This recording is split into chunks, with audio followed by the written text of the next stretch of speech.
Jai Shri Krishna, welcome to Varsha's kitchen.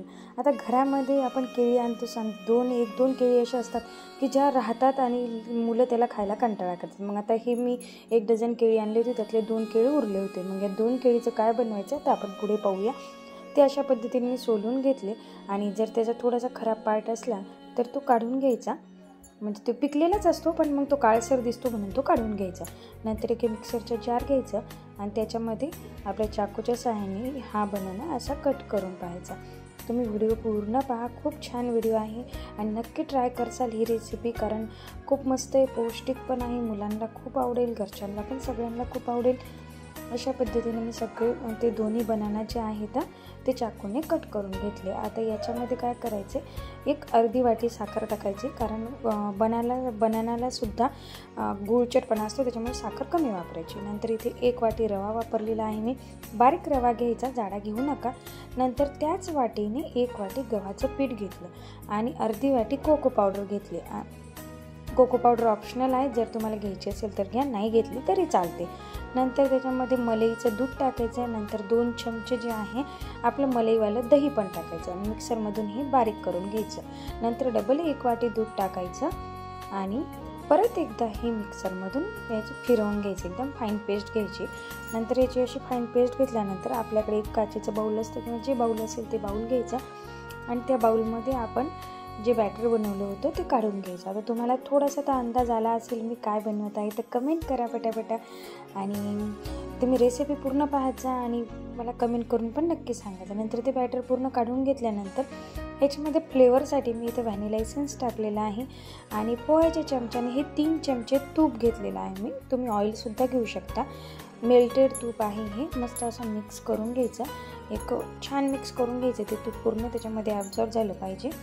अशा पद्धतीने याची थिक कन्सिस्टन्सीच ठेवली मी, कारण याच्यामध्ये बनाना असतं तर ती आपण कितीही दूध वापरलं तर त्याची थिक कन्सिस्टन्सीच असणार, कारण ते चिकट असतं। आता मी इथे त्याच्यामध्ये अजून टेस्ट येण्यासाठी इथे एक टूटी फ्रुटी घेतलेली आहे, त्याच्यामध्ये थोडंसं पीठ टाकून अशी मिक्स करून घ्यायची, जेणेकरून ती टूटी फ्रुटी जी आहे एका जागेवर बसत नाही, म्हणजे सगळीकडे टूटी फ्रुटी राहते, म्हणून ती पिठामध्ये घोळवून घ्यायची। आता टूटी फ्रुटी याच्यामध्ये टाकून द्यायची, तुम्ही आवश्यकतेनुसार तुम्ही याच्यामध्ये अजून ड्रायफ्रूट्स ॲड करू शकता। मी इथे थोडेसे काजू टाकले, थोडेसे बदामाचे काप टाकले, असे बारीक बारीक कापून घेतले, म्हणजे ते खायला खूप मस्त टेस्ट येते आणि मुलांना आवडतात, म्हणून याच्यामध्ये मी थोडेसे कॅडबरी चॉकलेटचे छोटे छोटे काप करून टाकले, कारण त्याचा फ्लेवर मग चॉकलेटी येतो म्हणून। जर तुम्हाला चॉकलेट फ्लेवर नसेल करायचं तर चॉकलेट कोको पावडर आणि चॉकलेट स्किप करा।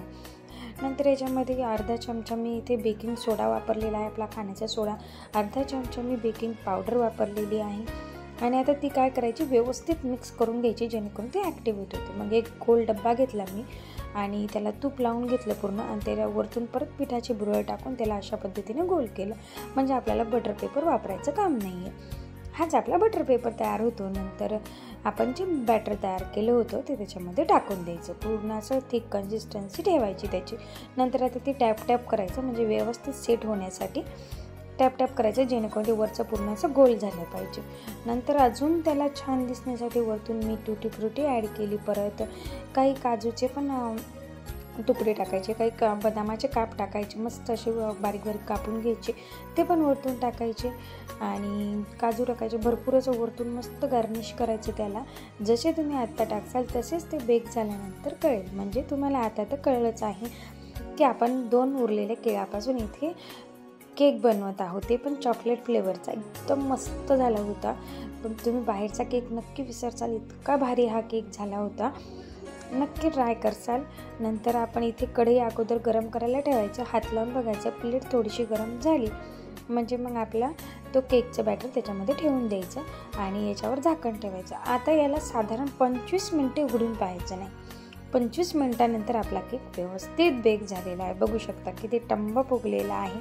आता एक टूथपिक घ्यायची, टूथपिकच्या सहाय्याने आतपर्यंत जाऊन चेक करायचं, बघू शकता किती स्पंज आला आहे, टूथपिक पूर्ण त्याच्यामध्ये डीप झाली, याला केक लागून आलेला नाही, म्हणजे आपला केक व्यवस्थित बेक झालेला आहे। आता एका रुमालाच्या सहाय्याने त्याला धरून आपला केक जो आहे तो बाहेर काढून घ्यायचा। आता याला थंड होऊ द्यायचं, बरं पूर्ण 10 ते 15 मिनटं थंड होऊ द्यायचं।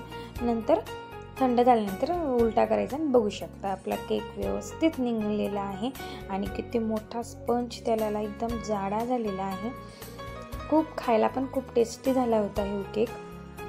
अशा पद्धतीने आता मी त्याला सरळ करते, बघू शकता तो बिलकुल डिमोल्ट मोडला नाही आहे, कारण आपण त्याची व्यवस्थित जर मेजरमेंट घेतलं ना तर आपला केक व्यवस्थित तयार होतो. आणि होममेड मुलांना कधीही जर खावासा वाटला तर पटकन घरी तयार होऊ शकतो. आता मी तुम्हाला प्रेस करून पण दाखवते, बघू शकता तर एकदम स्पंजी झाला होता. याच्यावर अजून छान दिसण्यासाठी मी 1-2 घरामध्ये चेरी होते अवेलेबल, ते चेरी ठेवल्या वरतून मधात, म्हणजे तो आरवीला वाटलं की बाहेरूनच आणलेला आहे मम्माने केक.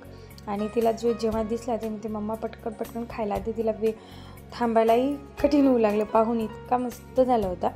नंतर एका चाकूच्या साहाय्याने मी तुम्हाला आता कट करून दाखवते. याच्यामध्ये किती स्पंज आलेला आहे, किती स्पंजी, एकदम मऊ जाळीदार, खूप मस्त झाला होता. अशा छान छान रेसिपीसाठी माझ्या चॅनलला लाईक, शेअर आणि सबस्क्राईब करायला विसरत जाऊ नका.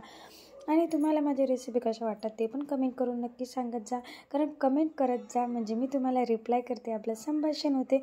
आणि अशा छान छान रेसिपीसाठी लाईक, शेअर, सबस्क्राईब करा. Thank you, bye.